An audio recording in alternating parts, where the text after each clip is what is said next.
피하였거늘 너희가 내 영혼에게 새같이 내 산으로 도망하라 함은 어찌민가. 악인이 활을 당기고 화살을 시위에 먹이며 마음이 바른 자를 어두운 데서 쏘려 하는도다. 터가 무너지면 의인이 무엇을 하랴.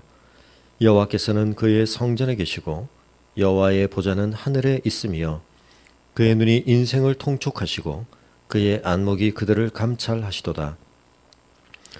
여호와는 의인을 감찰하시고 악인과 폭력을 좋아하는 자를 마음에 미워하시도다.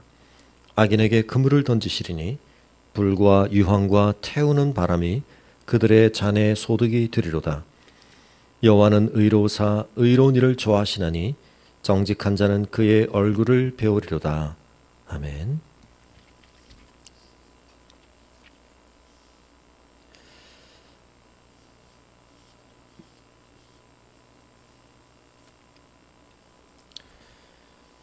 계속해서 시편을 묵상하는 가운데 우리가 거듭 확인하게 되는 한 가지 사실은 하나님의 백성의 노래들 속에 끊임없이 하나님의 통치를 사모하며 그 은혜에 의지하여 살려고 하는 하나님 앞에 의로운 백성들의 삶 속에 참 많은 곤란과 환난과 위기와 어려움들이 있구나 하는 사실을 보게 됩니다.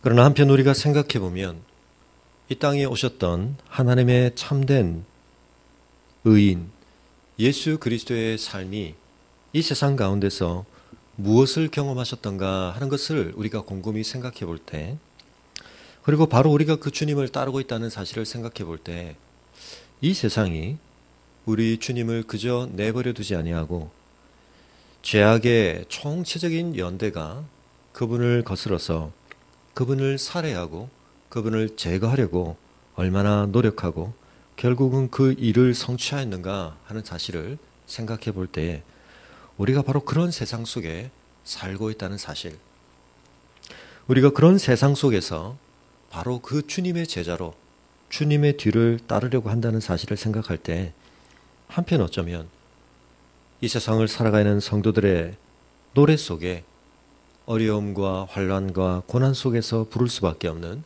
탄식의 노래가 많은 것은 한편은 마땅한 일이다, 그렇게 생각할 수가 있겠습니다. 오늘 시편도 그와 같은 탄식의 노래를 우리에게 전해주고 있습니다.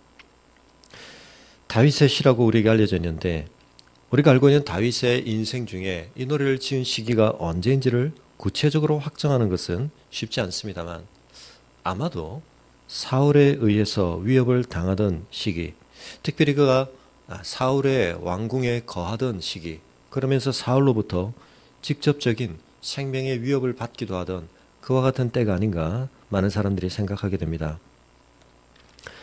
구체적인 상황이 어떠하였든 그는 그 상황 속에서 여호와께 피한다라고 고백하고 있습니다. 그런데 그를 둘러싼 사람들 중에서 어쩌면 그것은 그에게 중심 어린, 진심 어린 충고와 우정 어린 충고를 하는 그의 사람들이었을 수도 있고, 혹은 그의 대적에 속하는 사람들의 말이었을 수도 있는데, 그들은 다윗의 영혼을 향해 새같이 너의 산으로 도망하라고 말하였다고 다윗은 말하고 있습니다. 나는 이미 여호와께 피해 있는데 새처럼 내 산으로 도망하라. 무슨 말입니까? 그들은 여호와께 의지하고 여호와께 피하는 것을 통해서 다윗이 진정한 구원을 경험할 수 있으리라고 잘 인정하지 못하고 있는 것입니다. 그는 새가 산으로 도망가듯이 어디론가 이 위기를 피해 도망가야 한다고 충고하고, 또 어떤 면에서는 네가 지금 여호와께 피한다라고 하는 것, 그건 아무 소용이 없는 것이다. 새처럼 산으로나 도망가라 라고 조롱하고 있는지도 모른다는 것입니다. 우리의 삶에 끊임없이 닥쳐오는 위기와 어려움들 속에서 우리가 어떤 것은 피해야 하는 것이고 어떤 것은 직면하고 부딪혀 이겨가야 하는 것인가, 사실은 분별하기가 쉽지가 않습니다. 우리가 사도행전에서 묵상했던 바울의 경우만 보더라도 어떤 때는 바울이 광주리를 타고 한편은 비참한 모습으로 그러나 생명을 구하기 위해서 한밤중에 그가 도피하고 도망을 가기도 했는데 또 어떤 부분에서는 그가 성령을 통해서 그가 앞으로 경험할 위기에 대해서 충고하고 말하는 사람들의 경고에도 불구하고 예루살렘으로 그리고 로마로 가겠다라고 그가 결연하게 밝히고 있는 모습들을 보게 됩니다. 구약의 느헤미야가 예루살렘의 성벽을 쌓고 있을 때에도 어떤 사람들은 그가 생명을 구해야 한다는 명목으로 대적들의 위협을 피해 도망하라고 권하기도 하였습니다. 그러나 느헤미야는 그 당시에 도망가지 아니하고 그 상황을 버티고 견디며 그가 감당해야 될 일을 직면하여 이루어갔던 것을 보게 됩니다. 우리가 경험하고 있는 여러 위협과 상황들 속에서 우리가 어떨 때 그것을 너무 만용을 부려서 우리가 우리 자신에 대해서 지나치게 교만해져서 우리가 그것을 감당할 수 있다고 생각하며 잘못 직면할 때는 없는지. 그러나 한편은 우리가 하나님을 의지함으로써 버티고 견디고 이겨가야 할 씨름인데 우리가 너무 쉽게 회피하고는 있지는 않은지 우리가 잘 상황을 분별할 수 있어야 할 것입니다. 오늘의 상황 속에서 다윗은 이것이 그가 도망가야 할 상황이 아니라 하나님에 대한 의존 속에서 견뎌야 하고 직면해서 이겨가야 할 씨름이라고 판단했던 것 같습니다. 그는 그 상황으로부터 도망간 것이 아니라 그 모든 상황을 보시는 하나님께로 피하였다고 말하고 있습니다. 그의 구체적인 상황은 어떠한 것이었습니까? 악인이 활을 당기고 화살을 시위에 먹이고 있는 상황이라는 것입니다. 실제로 사울은 그의 마음을 회복시켜주기 위해서 음악을 연주하는 다윗을 향해 때때로 창을 던지기도 하고 생명의 위협을 가하는 그러한 일들을 간혹 행했던 것을 우리가 보게 됩니다. 그러나 그런 구체적인 실제적 행동뿐만 아니라 다윗의 삶 속에는 끊임없이 그의 삶을 시기하고 그의 삶을 해하려고 하는 많은 악인들의 도모가 있었는데 그것은 마치 활을 당겨놓고 그 화살을 그 위에 겨누고 있는 그와 같은 형국이었다고 다윗은 고백하고 있습니다. 마음이 바른 자를 어두운 데서 쏘려 하는도다. 숨어서 다윗을 겨냥하고 있는 활 시위에 당겨진 화살, 그와 같이 그를 위협하는 일들이, 그를 해하려고 하는 도모들이 그의 삶의 도처에 다양한 모습으로 있었다고 그는 고백하고 있습니다. 이 위기를 피하려면 새처럼 날아서 산으로 도망을 해야 되는데 다윗은 지금 그렇게 하지 않는다는 것입니다. 오직 그는 여호와께 피한다라고 고백하고 있습니다. 지난 한 주간을 살아오시면서 또 최근 한 달, 또 최근 1년을 살아오시면서 여러분은 삶에서 어떤 위협을 느껴보셨습니까? 우리의 삶에 참 많은 위협들이 존재합니다. 물론 사람들마다 또 그 위협에 대해서 느끼는 바가 다를 수 있습니다. 어떤 사람들은 작은 위협에도 그것을 크게 더 어려움으로 느끼기도 하고 어떤 사람들은 그것을 대수롭지 않게 간주하기도 합니다. 그러나 우리가 살아가는 모든 삶 속에 현실적으로 그리고 잠재적으로 많은 위협들이 있는 것이 사실입니다. 우리가 신문을 펼쳐들고 뉴스를 들을 때마다 도처에서 벌어지고 있는 사건, 사고들을 우리가 볼 때마다 언제 내 삶에 저런 일이 닥칠지 모른다는 그러한 위협으로부터 시작을 해서 실제적이고 구체적으로 내 삶에 얽혀있는 관계들 속에서 또 나를 둘러싸고 있는 상황들 속에서 이 상황이 계속 지속된다면 화살이 곧 날아와 내 가슴에 박힐 것 같고 내 삶을 곧 이 어둠이 삼킬 것 같은 그러한 위협을 느낄 때가 많은 것입니다. 그러한 가운데 여러분은 어떤 피난처를 택하고 계십니까? 다윗은 여호와야말로 그 모든 환난과 위협 속에서 우리가 안전하게 거할 수 있는 피난처라고 고백하고 있습니다. 이 상황 속에서 3절은 이렇게 말합니다. 터가 무너지면 의인이 무엇을 하랴? 이것이 시인 자신의 단식인지 아니면 그를 조롱하거나 그를 위협하는 대적들의 조롱인지 알 수는 없으나 이 말씀은 총체적으로 다윗이 또는 하나님의 의인이 하나님 앞에 마음이 바른 자가 의존할 아무 것이 남아있지 않은 상황을 말해주고 있습니다. 우리 인생은 어떤 토대를 필요로 합니다. 그런데 그 토대가 무너져 버린다면 그 위에 뭔가를 쌓는 일은 불가능해지는 것입니다. 건물을 쌓기 위해서도 견고한 토대가 필요합니다. 그 토대가 버텨주고 견뎌주는 만큼 우리는 그 토대 위에 인생의 소중한 건축물들을 쌓아 올릴 수 있는 것입니다.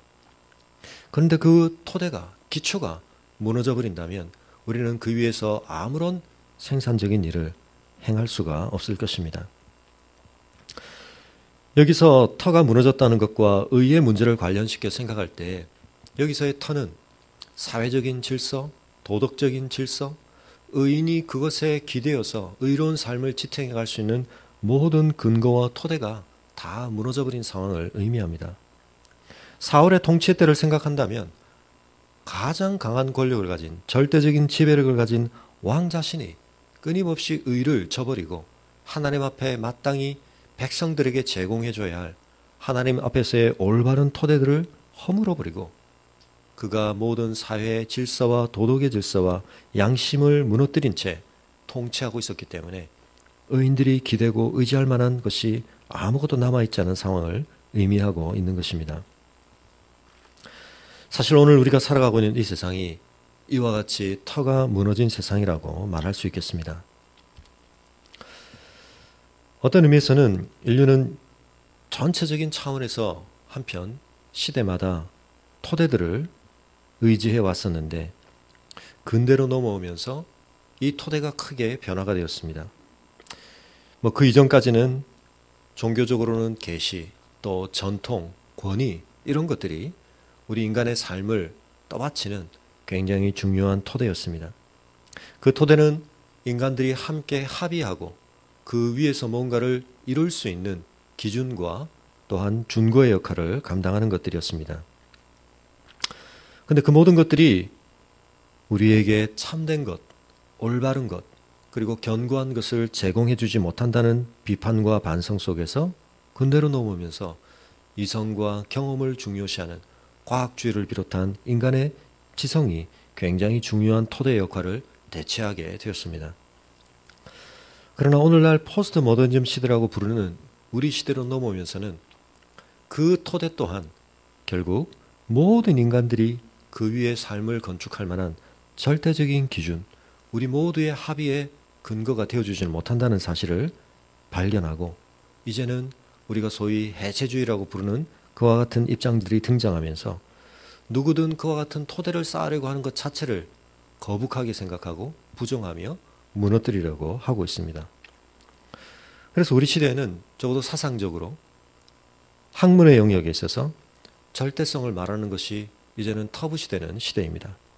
절대적 진리는 없다라는 상대적 진리관이 팽배해져 있습니다. 모든 사람에게 보편적으로 적용되고 모든 사람이 그것에 동의할 만한 그러한 절대적인 기준은 없다라고 하는 것이 지성적인 답이라고 생각하고 있습니다. 그래서 포스트 모더니즘은 인류가 합의의 근거라고 생각하고 절대적인 기준이라고 생각해온 모든 것에 대해서 도전하고 그것들을 깨트리려고 하고 있습니다. 그런 것들이 절대적인 기준이 된다고 하는 그러한 판단 하에서 주변적이고 부차적인 것으로 제외되고 또 등한시되었던 것들을 오히려 소중하게 여겨야 한다고 주장하면서 보편적인 합의의 토대는 우리에게 있었어도 있을 수도 없다라는 주장을 펼치는 사람들이 많아졌습니다. 이러한 분위기 속에서 신앙적인 우리의 기준 또한 굉장히 위협을 받고 있는 것이 사실입니다. 성경의 권위에 대해서, 신앙적 전통에 대해서, 권위에 대해서 우리는 굉장한 도전을 받고 있습니다. 물론 포스트 모더니즘이 근대의 이성주의가 신앙에 대해서 가했던 공격을 스스로 약화시킨 면도 있지만 그러나 오늘 우리 시대는 아예 절대성의 기준 자체를 거부하려고 하는 시대이기 때문에 우리에게 그렇게 유리하기만 한 것도 아닙니다.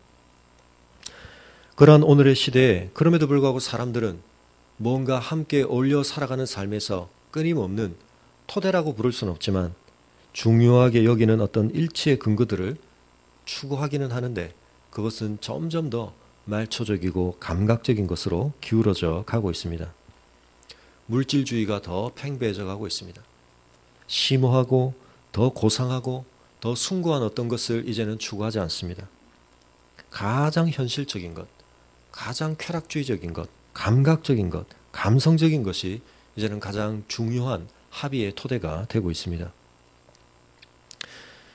우리나라의 가수로서 기록적인 성과를 내고 있다고 많은 국민들이 좋아하는 싸이의 음악도 사실은 들어보면 어떻게 온 세계 사람들이 그 노래를 좋아할까?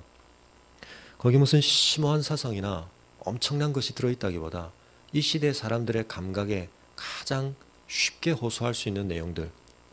그래서 무슨 복잡한 사상이 있는 것도 아닙니다. 오늘날 사람들은 그저 감각적인 즐거움을 대단히 선호합니다. 그리고 육체적인 만족을 굉장히 중요하게 생각합니다. 그런 점에 있어서 그 음악이 담고 있는 내용들이 강한 호소력과 보편적인 인기를 얻어내고 있다고 생각해 볼 수 있겠습니다. 이러한 전반적인 분위기 속에서 또한 우리의 개인의 삶으로 우리가 들여다볼 때에도 우리의 삶 속에 많은 것들이 무너져 있는 것을 보게 됩니다. 우리의 삶을 견고하게 지탱해 가기 위해서 유지되어져야 할 많은 것들이 우리 사회 속에서 더 이상 지탱되지 못하고 무너져 있는 것을 보게 됩니다. 도덕의 기준, 양심, 우리의 삶을 떠받들 만한 서로에 대한 신뢰, 이 모든 것들이 점점 무너져 가고 있습니다. 그러한 현실 속에서 우리의 삶에 위협에 대한 공포는 점점 증가하고 있는 것을 보게 되는 것입니다. 우리의 심리적인 부분에 있어서도 오늘날 이와 같은 우리의 사회 상황들, 많은 사람들에게 그것이 문제로 다가오고 있는 것을 보게 되는데 잠시 영상을 좀 보여드리도록 하겠습니다.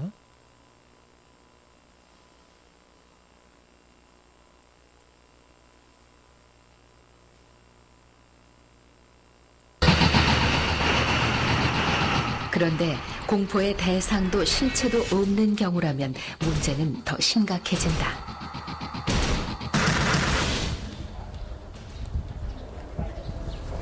언제부턴가 윤인수 씨는 거리에 나설 때면 누구에게 쫓기기라도 하듯 발걸음이 빨라진다. 불안하니까 더 막 빨리빨리 다니려고 하는 것 같아요. 그러니까 여유 있게 마음을 여유를 갖고 걷는 게 아니니까 좀 이상해질 것 같으면 얼른 집에 가야지. 뭐 집이랑 여기가 지금 거리가 얼마큼 왔지 막 계속 집이랑 거리를 자꾸 의식하면서 걷거든요. 최근 몇 달 동안 집에서 반경 200m 이상 나가본 적이 없었다는 인수 씨. 그런데 그 반경에서 조금 더 벗어나자 어느 순간 인수 씨의 행동이 이상해졌다.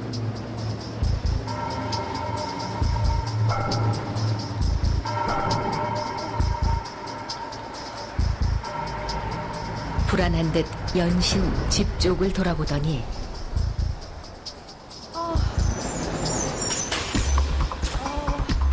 급기야 돌아서서 집을 향해 뛰기 시작했다.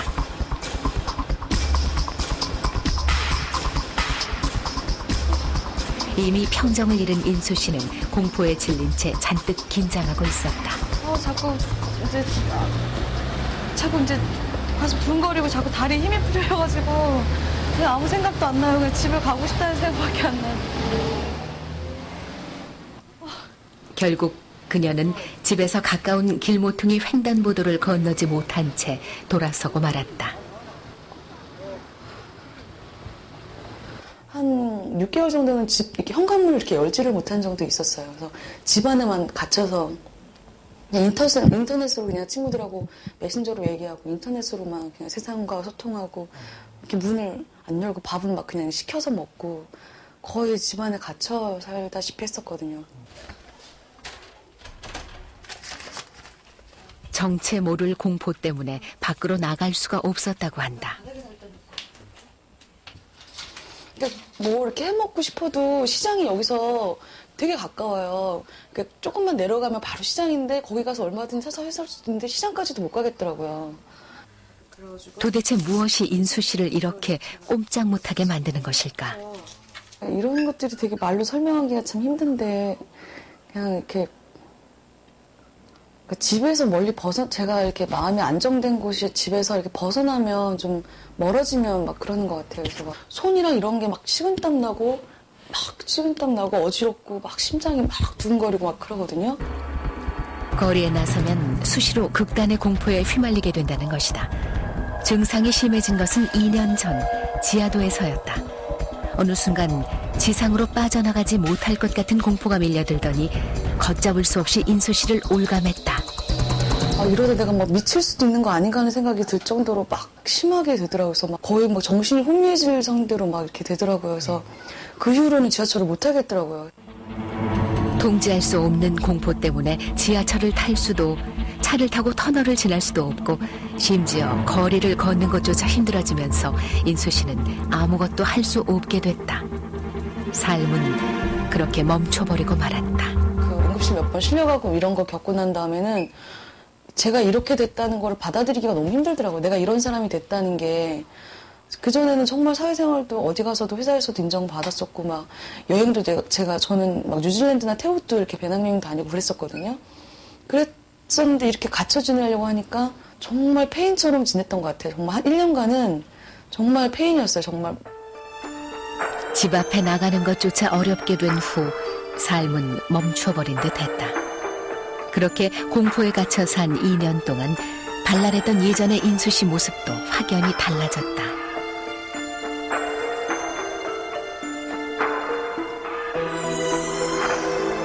과연 언제까지 감옥 아닌 감옥 생활을 해야 하는 것일까? 지금 인수 씨는 실체가 없는 공포와의 싸움에서 번번이 패배자일 뿐이다.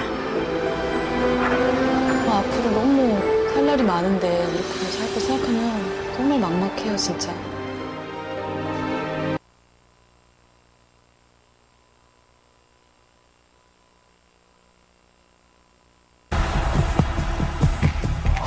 그런데 형제는 공포 상황이 아닌데도 이유 없이 이런 공황 증세를 느끼고 있었다. 이것을 공황장애라고 한다. 전투할 상황이 아닌데 내 몸이 전투 모드를 갖추면 나는 해석을 하게 되잖아요. 이게 뭐지? 나 이러다가 죽거나? 이러다 내 사람이 미치는 거 아니야? 나도 모르게 이상한 행동이 일어나는 거 아니야? 이런 식으로 극심한 공포감을 경험하게 됩니다. 이런 첫 번째 엉터리 답이 그 사람을 계속 지배하는 거예요. 공황장애의 원인은 다 밝혀지지 않았다.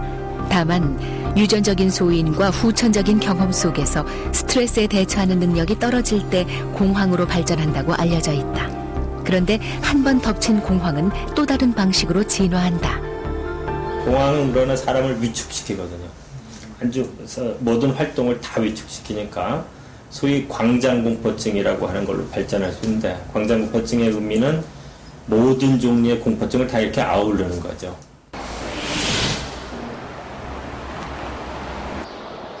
오랫동안 미국에서 거주하다 몇 년 전 귀국한 최진아 씨. 가족들을 만나러 장시간 비행기를 타야 하는 최 씨에게 공포 증세가 시작된 건 10여 년 전 비행기 안에서였다. 갇혀서 죽을 것 같다고 생각을 해야 되나? 그 증상이 나타날 때는 벼랑간에 왜 안개가 이렇게 김이 모락모락 피어오르듯이 벌써 그 증상이 나타나요. 그러면은 막 답답증이 오는 거야. 그냥 기내에서 문 열어달라고 소리 질러서 나 떼어내리면 죽잖아요. 근데도 그 안에서 죽겠는가 지식할 것 같고. 그래갖고 난동을 부린 적이 있어요, 비행기 안에서. 비행기에서 질식해 죽을 것 같은 공포를 겪은 후 최 씨는 비행기를 기피하게 됐다.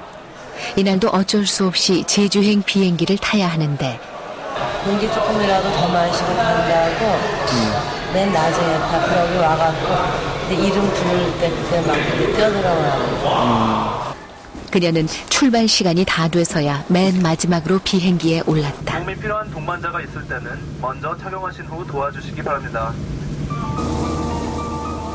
비행기가 움직이기 시작하자 최진아 씨는 겁에 질린 듯 눈을 질끈 감은 채 안절부절 못하고 있었다.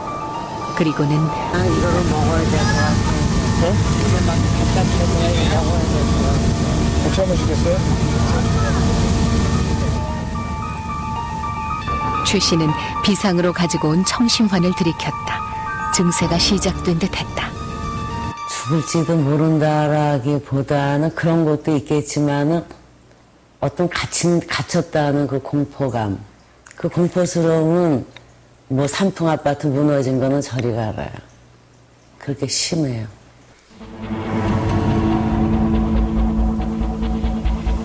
어딘가에 갇혀 있다는 생각을 하는 순간 공포감이 걷잡을 수 없이 밀려온다는 것이다. 1시간여 만에 비행기가 도착하자마자 최 씨는 용수철퇴듯 달려나갔다. 그동안 온갖 병원을 찾아다녔지만 소용이 없었다고 했다. 나도 모르겠어요. 원인을 알면 내가 이렇게 고통스러워하질 않죠.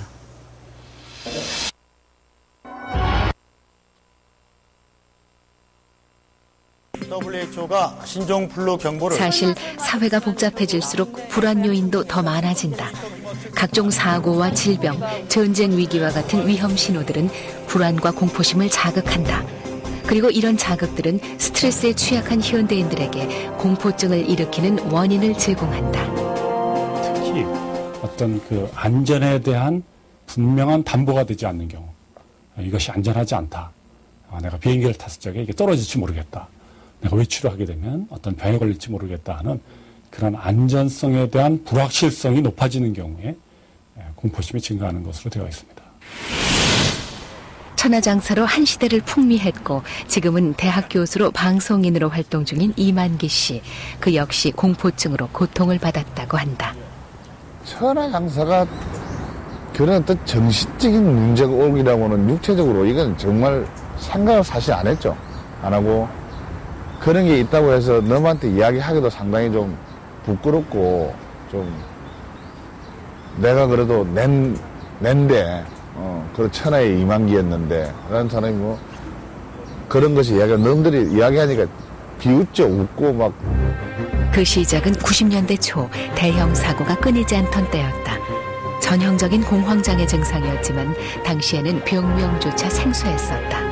한참 막 삼풍백화점 무너지고 또 대한항공 또 폭파당하고 또 다리도 무너지고 이게 뭐 전체적으로 건물도 무너지고 하늘에도 사고가 나고 땅에서도 사고가 나고 강에도 사고가 나고 막 이런 사고들이 많이 나고 이렇게 했을 때 그에 대한 불안감 공포감들이 참 많았었죠. 차를 몰고 가면은 터널을 못 들어가고 무서워서 또 강의 다리를 이제 늘 성수되게 생각하고 또 건물에 어디 들어가면은 건물이 이제 무너질까 봐서 그거 들어가서 잠도 못 자고 밖에 나 차에서 막 자고 다리 못 가다가 그냥 산에 못 가다가 건물 안에 못 들어가다가 잠을 못 자다가 밥을 못 먹다가 매 이렇게 하나하나 보태지 되더라고요. 이렇게. 천하장사도 피해갈 수 없었던 공포. 그러나 정복 못할 것도 아니었다. 3년을 꼬박 시달리다가 뒤늦게 병명을 알게 된 후 그는 의지와 노력으로 공포에서 벗어날 수 있었다.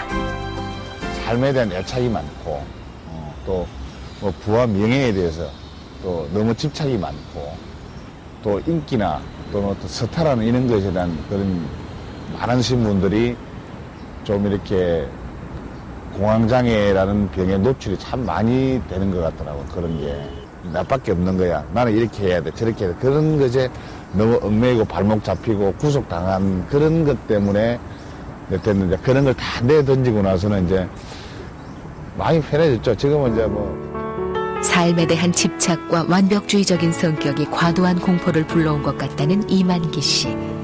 대중 앞에 돌아오기까지 숱한 세월 공황과 싸우면서 그가 터득한 극복 노하우가 있다. 하여튼 그런 걸 부딪히게 가지고 그걸 극복을 하시는 게 가장 좋은 것 같아요. 저도 막 이렇게 하면서 위험하고 할 때 그걸 피하려고 하는 것이 아니라 오히려 봐 괜찮잖아. 아무 이상 없잖아. 그래서 하나를 정복하려고 그러면 또 이제 나보다 하나를 또 정복을 하고 또 정복을 하고 그래서 정복을 다 하고 나니까 그게 싹 없어졌어요. 그런데 빠르게 변하는 세상에서 치열한 경쟁을 벌이며 살아야 하는 현대인들은 항상 불안에 노출돼 있다. 2006년 불안장애학회 조사에 따르면 우리나라 성인의 25%가 극심한 불안을 경험한 것으로 나타났다. 이들 중 절반은 심장 두근거림이나 감각마비, 신경과민 등을 호소하고 있고 불안의 원인으로 건강 문제와 경제적 어려움, 그리고 타인과의 갈등 관계를 꼽았다. 특히 전체의 6% 정도는 일상생활에 지장을 받을 정도로 불안을 느낀다고 답했다.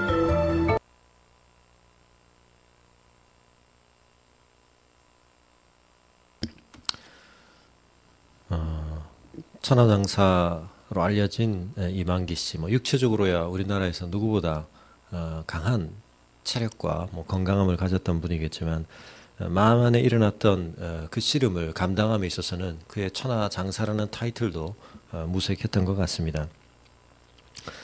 요즘 대중매체를 통해서 소위 연예인이라고 알려진 많은 사람들이 무슨 붐처럼 자신이 내면적으로 겪고 있는 고통을 많이 알려주고 있죠. 그래서 저도 최근에 확인해 본 바에 의하면 사람들에게 웃음을 주는 직업을 가진 개그맨 중에서도 이경규 씨나 정영돈 같은 개그맨들도 자신이 공황장애와 불안장애를 겪고 있다, 약을 먹고 있다.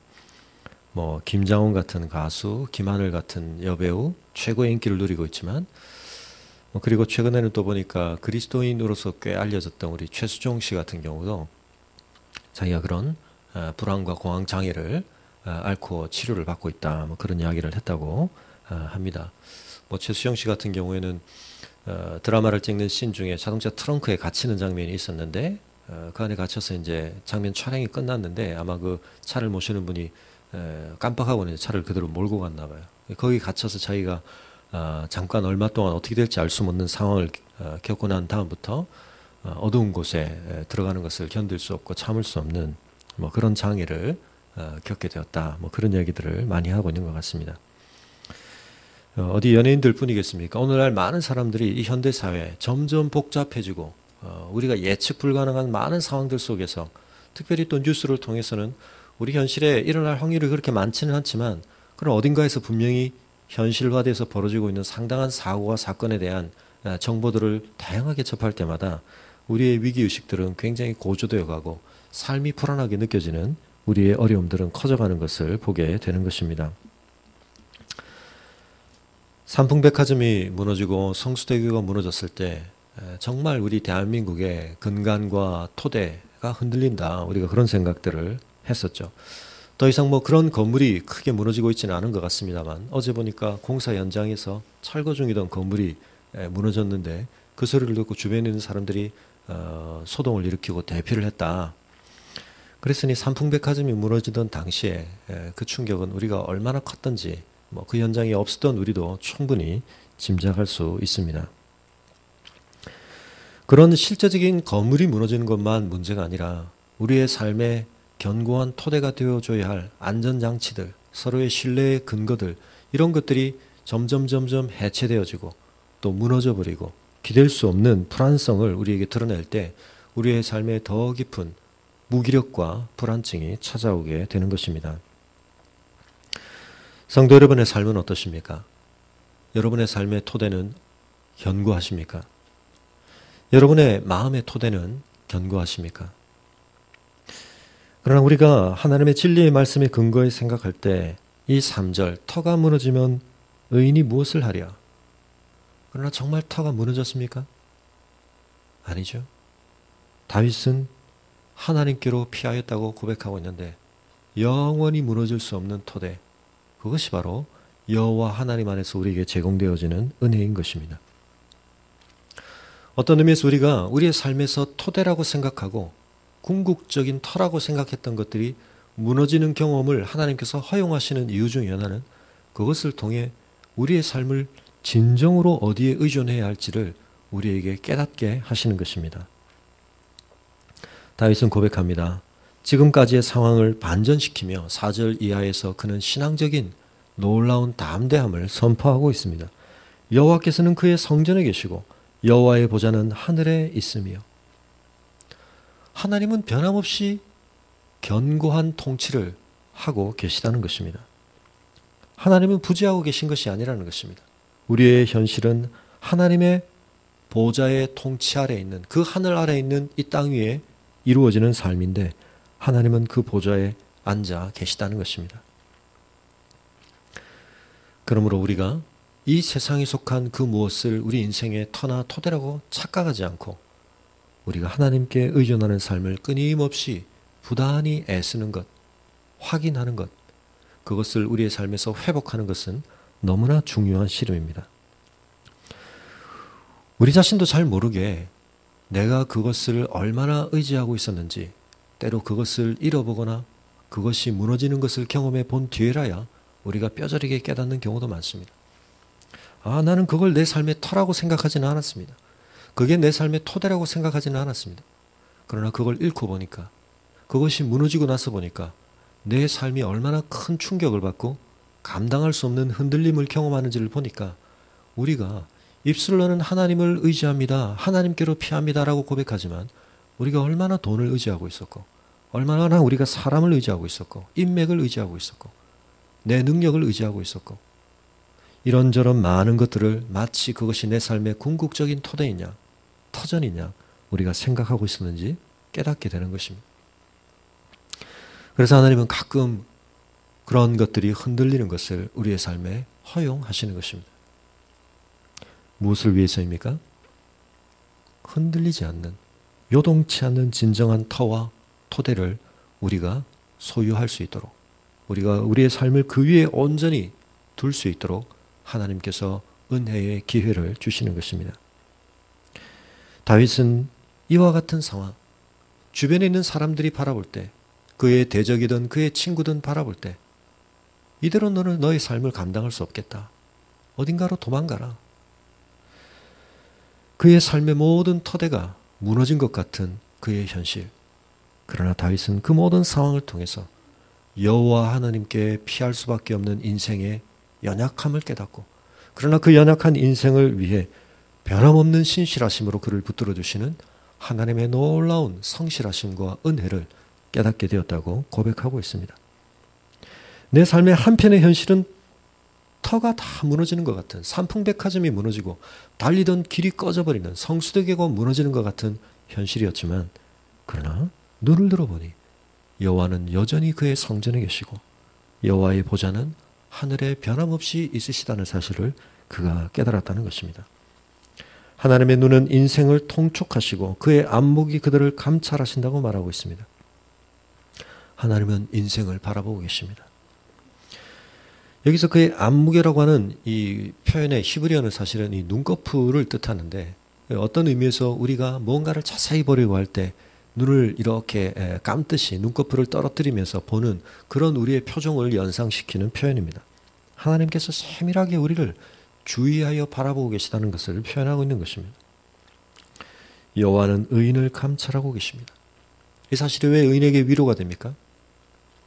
세상에서는 인정받지 않는, 제대로 평가받지 못하는, 반영되지 못하는 그의 삶의 노력들과 그 삶의 질을 하나님은 평가해 주고 계시고 인정해 주고 계시다는 것입니다. 세상은 기준이 무너져 있고 의가 붕괴되어 있는 세상이기 때문에, 의의 기준이 다 무너져 있는 세상이기 때문에 그가 행하는 삶은 오히려 무시를 당할 뿐만 아니라 조롱을 당할 수도 있는, 아무 의미로 카운트되지 않는, 간주되지 않는 그의 삶에 대해, 그러나 하나님은 그것을 가치 있게 여기시며 인정해 주고 계시다는 것입니다. 이 세상에서는 득세하는 것 같은 악인과 폭력을 좋아하는 자들, 어떤 기준에도 영향받지 않고 구속당하지 않고 자기들의 야욕과 야심을 위해 마음대로 사는 것 같은, 그리고 성취와 성공을 거머쥔 것 같은 이 악인과 폭력을 좋아하는 자들을 하나님은 미워하신다고 다윗은 고백하고 있습니다. 하나님께서는 그들에게 그물을 던지신다라고 말하고 있습니다. 마음껏 사는 것 같지만 때가 될 때 하나님이 그들의 삶을 제어하신다는 것입니다. 그들의 삶을 가둔다는 것입니다. 그들의 삶을 하나님이 통치하고 계시다는 사실을 드러내신다는 것입니다. 그물로 그들을 포획하신다고 말씀하고 있습니다. 불과 유황과 태우는 바람이 그들의 잔에 소득이 될 것이다. 하나님께서 역사 속에서 늘 자주 일으키시지는 않으시지만, 궁극적인 심판의 때까지 유보하고 계시지만, 하나님이 가끔은 행하셨던 그 심판, 소돔과 고모라에 쏟으셨던 그 유황과 불을 하나님은 그들의 잔에 채우신다는 것입니다. 태우는 바람이라고 하는 것은 팔레스타인의 동남쪽에서 불러오던, 사막 지역에서 불어오던 뜨거운 바람을 의미합니다. 모든 것을 말려버리는, 생명을 고갈시켜버리는 바람을 의미합니다. 이러한 것들로 하나님은 악인들의 잔을 채우신다는 것입니다. 잔이라고 하는 것은 때때로 하나님께서 우리에게 주시는 축복을 담는 도구로 상징되기도 하지만 하나님의 심판을 상징하는 도구로도 하나님께서 자주 성경에서 사용하시는 표현인데 그 잔 속에 하나님의 심판이 가득 채워지고 있다는 것입니다. 그들의 삶을 통해 그들이 이러한 것들을 축적시키고 있다는 것입니다. 여호와는 의로우사 의로운 일을 좋아하시나니 정직한 자는 그의 얼굴을 배울 것이라고 말하고 있습니다. 세상은 내가 행하는 의에 대해서, 내가 추구하는 의로운 삶에 대해서 인정해 주지 않습니다. 오히려 무시하고 조롱합니다. 그러나 하나님은 그것을 좋아하십니다. 악인의 삶을 미워하십니다. 그러므로 우리가 의로운 삶, 정직한 삶을, 올바른 삶을 행해갈 때 하나님은 그 사람에게 하나님의 얼굴을 드러내신다고 말하고 있습니다. 이것이 왜 축복입니까? 얼굴이라고 하는 표현은 인격적인 관심을 뜻하는 것입니다. 하나님께서 그 삶을 향해 인격적인 당신의 인자하심과 긍휼하심과 자비하심을 드러내시는데 하나님께서 그 얼굴을 향해 뭐라고 말씀해 주시겠습니까? 그 얼굴로 어떤 메시지를 표현해 주시겠습니까? 그 삶에 대해서 하나님이 인정하시고 격려하시고 그리고 위로해 주시고 붙들어 주시고 내가 너의 고통을 안다. 내가 너와 함께한다. 내가 네 삶에 대해서 모든 진정한 복을 보장한다. 하나님이 그와 같은 메시지로 그 얼굴빛을 향해 주시는 것입니다. 사랑하는 성도 여러분, 우리의 삶에 참 많은 위협들이 존재합니다. 물리적인 위협, 또 우리의 삶에 많은 것들에 있어서 우리가 하나님 나라 백성다운 삶을 살아가는 의로운 삶을 감당하지 못하도록, 믿음의 삶을 감당하지 못하도록, 그리고 우리의 삶에는 다양한 종류의 유혹들도 있습니다. 여호와 하나님을 의지하지 말라. 다른 토대를 의지해라. 그러나 그 모든 것들은 결국 무너지고 마는 것들입니다. 오늘 우리의 삶이 어떤 터 위에 세워져 있는지 우리 자신을 한번 살펴보면 좋겠습니다. 우리가 결국은 무너지고 말 터 위에서, 토대 위에서 우리의 삶을 살아가느라 하나님 앞에서 결코 우리가 포기하거나 잃어서는 안 될 소중한 기준들, 의와 정직과 올바름, 이 세상들이 내팽개쳐 버리고 그것은 이제 더 이상 우리에게 중요하지 않다라고 포기해버린 그것들. 그래서 우리도 이 세상과 동일하게 그 모든 것들에 대하여 우리가 우리의 삶을 분별하지 못하고 그것들을 잃어버리고 있다면 우리가 그 모든 삶을 다시 회복해야 할 것입니다. 하나님의 터는 무너지지 않습니다. 하나님의 진리의 토대는 무너지지 않습니다. 하나님의 절대적인 주권은 무너지지 않습니다. 우리가 그 사실을 확신하지 않을 때 우리가 이 세상에 터가 무너진 것처럼, 그래서 더 이상 의인은 의로운 삶을 지탱할 수 없는 것 같은 이 세상 속에서 그럼에도 불구하고 우리가 의로운 삶, 정직한 삶, 올바른 삶을 추구할 수가 있게 되는 것입니다. 우리의 개인적인 삶에 있어서도 많은 위기들, 많은 위협들, 다양한 종류의 어려움과 고난들이 우리의 삶에 닥쳐오고 있습니다. 우리가 어떻게 그 상황들을 이겨가야 되겠습니까? 우리가 개별적으로 또 다른 여러 가지 씨름들을 행해 가야 하겠지만 무엇보다도 내 삶에 대해 하나님께서 내 삶을 지켜보고 계신다. 감찰하고 계신다. 하나님의 성전은 영원히 견고하게 서 있고 하나님께서는 그 보좌 위에서, 하늘 위에서 변함없이 통치하고 계신다. 그리고 하나님이 그 얼굴빛으로 오늘 우리를 향해 주고 계신다. 우리가 이 진리의 말씀 앞에 다시 한번 위로를 받으며 오직 다윗처럼 우리도 하나님께 피합니다. 하나님을 의지합니다. 그리고 하나님께서 합당히 여기시는 삶을 우리가 포기하지 않겠습니다. 우리가 이 결단을 다시 한번 하나님 앞에 올려드릴 수 있기를 바랍니다.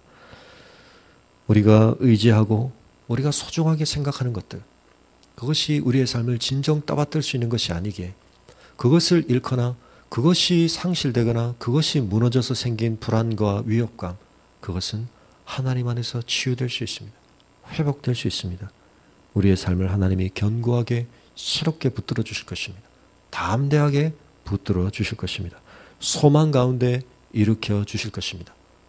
오늘 우리가 이 은혜를 하나님 앞에 구하며 우리의 삶을 다시 한번 하나님 앞에 의탁하며 또 한 주간을 살아갈 때 우리가 반복되는 변함없는 노래인 것 같은 탄식의 노래이지만 우리의 상황들 속에서 우리가 하나님 앞에 의로운 삶을 포기하지 않겠습니다. 하나님을 의지하는 삶을 포기하지 않겠습니다.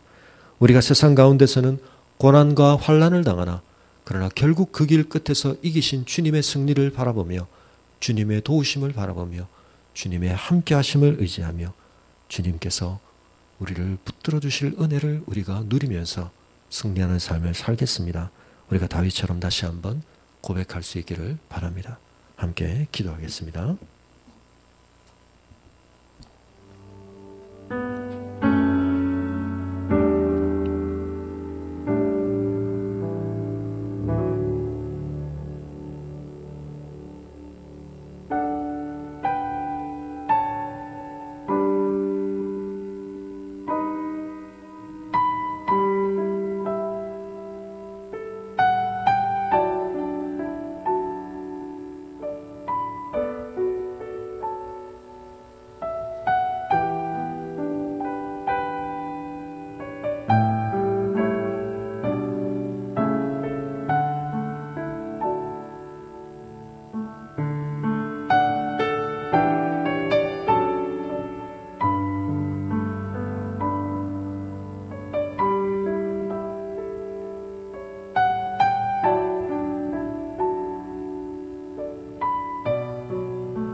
고마우신 아버지 하나님,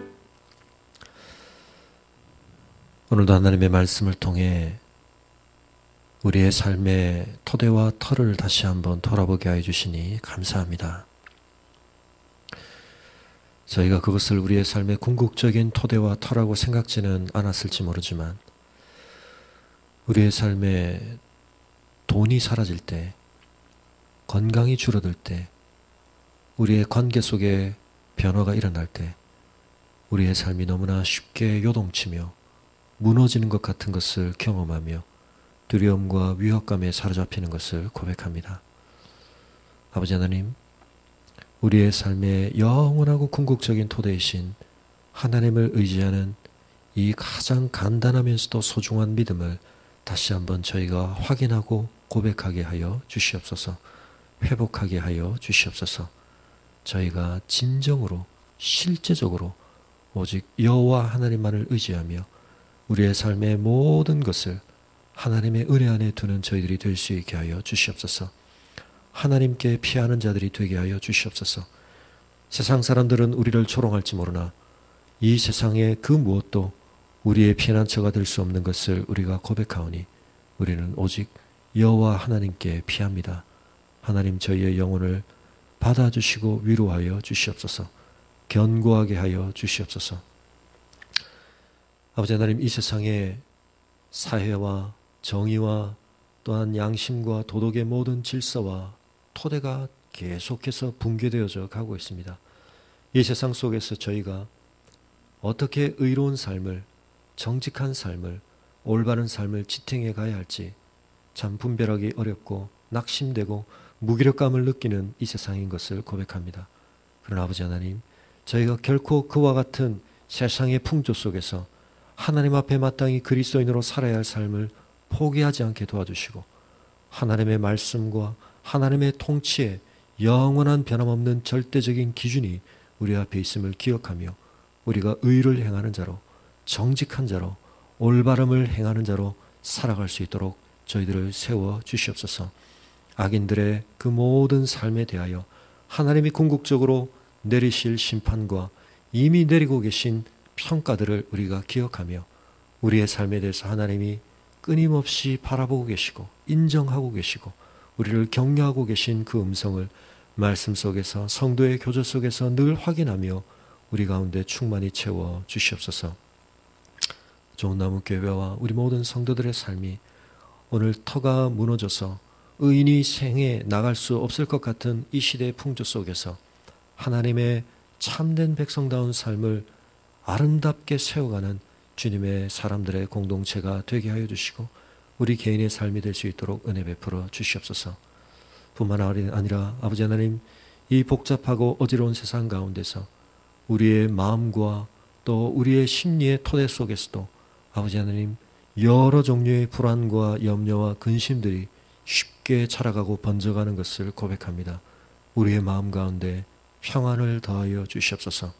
오늘 모든 성도들의 그 심령과 그 가정들 속에 하늘에 속한 하나님의 신령한 위로와 평강의 복이 충만히 부어져서 이 요동치는 세상 가운데서 터가 무너지는 것 같은 이 세상 가운데서 여호와께 피하며 여호와 하나님 앞에 온전한 삶을 추구하는 우리 성도들의 걸음을 주께서 견고하게 하시고 그 마음들을 평안하게 하시고 담대케 하여 주시기를 간절히 바라오며 우리 주 예수 그리스도 이름으로 기도합니다.